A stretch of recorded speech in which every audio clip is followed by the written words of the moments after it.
Doctor কাজী জাহেদ ইকবাল, আচ্ছা, মামলা হলেই কি সে দোষী, বা মামলা হলেই কি তাকে গ্রেপ্তার করা যায়? যদিও আইজিপি সাহেব বলেছেন যে করা যাবে না, কিন্তু হচ্ছে তো অহরহ, এবং অসংখ্য মানুষের ভোগান্তি সৃষ্টি হচ্ছে। এই বিষয়টিকে কি?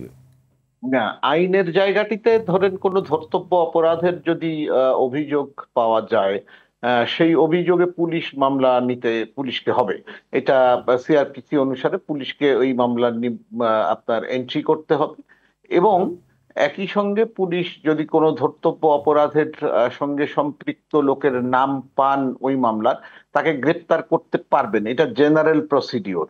কিন্তু পুলিশের যদি সন্দেহ হয় বা পুলিশ যদি মনে করেন যে এই মামলার ভেতরে যাদের নাম এসেছে বা যারা এই মামলায় অভিযুক্ত হয়েছেন তাদের কেউ বা একটা অংশ এই সঙ্গে সম্পৃক্ত নাও হতে পারেন, তাহলে পুলিশের উচিত হবে সেটা তদন্ত করে এর সত্যতা যাচাই পূর্বক তারপরে গ্রেপ্তার বা প্রয়োজনীয় ব্যবস্থা নেওয়া।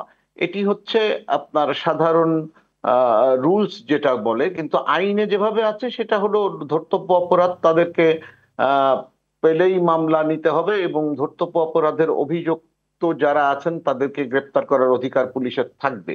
কিন্তু এটা পুলিশের বিবেচনার বিষয়, যেটা আইজিপি সাহেব বলেছেন যে পুলিশকে বিবেচনা করতে হবে যে এর ভেতরে অসত্য বা অভিযোগ আছে কিনা, বা সত্যি সত্যি নিরীহ লোককে এর ভিতরে ইনক্লুড করে দেওয়া হয়েছে কিনা মামলার মধ্যে, সেই বিষয়গুলো বিবেচনা করে যদি এরকম দেখা যায় যে নিরীহ লোককে ভিক্টিমাইজ করার জন্য মামলার মধ্যে ঢুকে নানান কারণেই, তো তুষার ভাই বলছিলেন যে নানা কারণেই মানুষকে এইরকম ধরনের মামলাগুলোর মধ্যে নিয়ে আসা হচ্ছে, সেটা আমরা দেখছি। এবং এর আগেও আপনার সঙ্গে এই এই আলোচনাটা আমরা এই টেলিভিশনেই করেছিলাম এবং আমরা বলছিলাম যে এইরকম হচ্ছে এবং নানা কারণে যে হচ্ছে, তখন সেটা সতর্কতা হিসাবেই পুলিশের সর্বোচ্চ পর্যায় থেকে এইরকম ডক্টর কাজী ব্যবস্থা নেওয়া জাহেদ হচ্ছে। ইকবাল, আপনি আমার বলুন মনে যে হয় যে গণমাধ্যমের অনুসন্ধানের অসংখ্য রিপোর্ট বেরিয়েছে যে অনেক কয়েক রিপোর্ট ডজন বেরিয়েছে। মামলা হয়েছে যেগুলো বাদী, যাদের বিরুদ্ধে মামলা হয়েছে, বাদী তাদের নামই জানে না, চেনি না,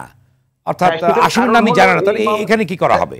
হ্যাঁ, এটার কারণ হলো আপনার যেটা অনুমান করা যাচ্ছে সেটা বা পত্রিকার রিপোর্ট গুলোতে থেকে যেটা বোঝা যাচ্ছে যে আপনার প্রায় এখানে কোনো সিন্ডিকেট কাজ করছে, অর্থাৎ একটা অসাধু চক্র কোনো ব্যক্তিকে বাদী হিসাবে ব্যবহার করে কিছু সংখ্যক লোককে ভিক্টিমাইজ করার একটা চেষ্টা, বা প্রকৃত অর্থেই তিনি হয়তো বাদী, তার কেউ ক্ষতিগ্রস্ত হয়েছেন, তার মামলা করার অধিকার আছে, এইরকম কাউকে ব্যবহার করেও অনেক সময় এইরকম হচ্ছে বলে পত্রিকার রিপোর্ট বা বিভিন্ন অনুসন্ধান থেকে দেখা যাচ্ছে।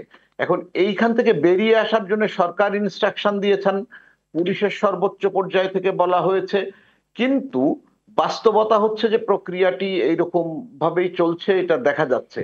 আমার মনে হয় যে এখন প্রসিকিউশনের পক্ষ থেকে মানে কোর্ট গুলাতেও এই ব্যাপারগুলাতে আপনার একটা স্টেপ নেওয়া দরকার। প্রসিকিউশনকেও বুঝতে হবে যে যে মামলাগুলোতে অ্যাপারেন্টলি মামলা পড়ে বোঝা যাচ্ছে যে নিরীহ লোককে এর ভেতরে ভিক্টিমাইজ করার চেষ্টা হচ্ছে, এটা তো মামলা পড়লেই অভিযোগের ধরন দেখলেই বোঝা যাবে। কারণ হলো যাদেরকে মামলায় আসামি করা হচ্ছে তাদের মধ্যে কারা পারপিট্রেটরস তাদের সম্পর্কে একটা সাধারণ ধারণা জনাব আমাদের জনাব জাহেদ বাংলাদেশের। ইকবাল, এখানে তো নুসরাত ফারিয়াকে জামিন দেওয়া হয়েছে, অর্থাৎ অধিকাংশ কি ক্ষেত্রে জামিন লাকি দেওয়া এনাফ হয়েছে? লাকি তিনি, কিন্তু অনেকেই তো জামিন দেওয়া হচ্ছে না, তারা হ্যাঁ, মাসের পর এই মাস জায়গাটিতেই তারা বলছিলাম আমি। কারাগারে বন্দী জি আছে। জি, আমি সেখানে এই কি হবে? জায়গাটিতেই বলছিলাম যে প্রসিকিউশনের উচিত হবে মামলাগুলো বিবেচনা করে পড়ে যে সকল ব্যক্তিগুলোকে নিরপরাধ মনে হয়, কারণ মামলা পড়লেই বুঝবেন, আমরা জানি কারা পারপিট্রেটর, সারা বাংলাদেশ জানে, সেই ধরনের লোক ব্যতীত অন্য যারা আছেন তাদেরকে কিভাবে এই মামলা থেকে অন্তত জামিনে বের করে দেওয়া যায় সেই ব্যাপারটি প্রসিকিউশনকেই আগে ভাবতে হবে। তার কারণ হলো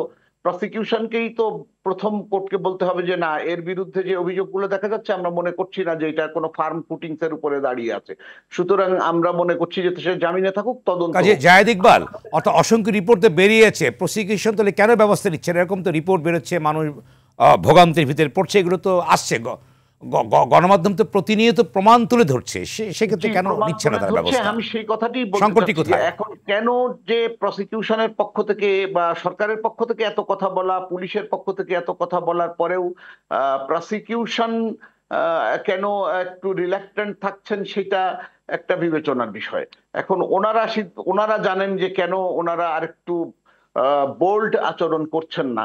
আমার মনে হয় যে একটু এখন সময় হয়েছে যে সমাজকে স্থির করার জন্য বা এটাকে স্বাভাবিক করার জন্য আমার মনে হয় যে প্রসিকিউশনকে, তিনটা পক্ষকে, সরকার তো বলেছেন, পুলিশের সর্বোচ্চ পর্যায় থেকে বলা হয়েছে, এখন আমার মনে হয় কোর্টগুলোতেও প্রসিকিউশনেরও এই ব্যাপারটা বিবেচনা করা দরকার যে ধন্যবাদ। নিরীহ বা অন্য ব্যক্তিরা এর ভেতরে